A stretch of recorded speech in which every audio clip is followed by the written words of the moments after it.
Bismillahirrahmanirrahim.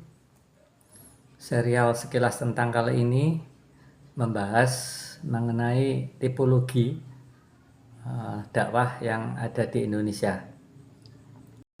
Maksudnya adalah kita ingin memotret bagaimana ragam ya, dakwah yang disampaikan oleh para dai, para ustadz, para ustazah. Itu temanya apa saja itu. Nah, di sini digunakan 205 sampel ya, di mana hasilnya itu 84% ya, topik dakwah yang disampaikan oleh para dai, para ustadz, para ustazah itu adalah seputar fikih itu. Nah, contohnya adalah bagaimana tata cara wudhu yang baik dan benar, ya, doa-doa memasuki kamar mandi atau tempat-tempat lain. Nah, kemudian yang paling banyak juga banyak dibahas seputar halal haram itu.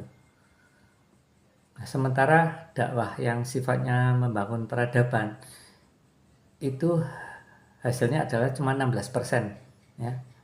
Yang dimaksud dengan dakwah yang membangun peradaban adalah dakwah yang antara lain itu memotivasi atau mengajak umat gitu, atau mendorong para audiens, para umat untuk banyak bergelut untuk memajukan sektor ekonomi dan sektor iptek gitu, ilmu pengetahuan dan teknologi.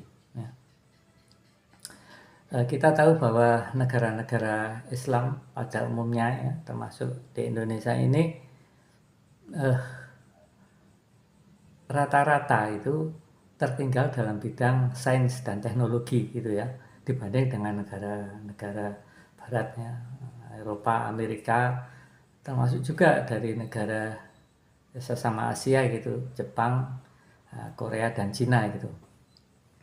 Nah, ini dakwah-dakwah yang sifatnya membangun perekonomian, mendorong umat untuk banyak memajukan ilmu pengetahuan dan teknologi, itu tidak berimbang ya dengan dakwah yang mayoritas berisi perihal fikih. Sekali lagi bahwa dakwah fikih itu ya bagus-bagus saja gitu, itu baik, bagus dan perlu ya, bahkan harus ada gitu. Namun kalau kemudian jumlahnya itu terlalu mayoritas sehingga dakwah yang sifatnya membangun peradaban itu kurang, nah itu kan menurut kami itu ada yang kurang proporsional gitu. Ya katakanlah dari 6 pendakwah ya, itu 5 itu dakwahnya itu seputar fikih itu. Hanya 1 pendakwah yang mencoba menyeimbangkan antara fikih dan dakwah yang sifatnya membangun peradaban, memajukan ekonomi, memajukan sains dan teknologi.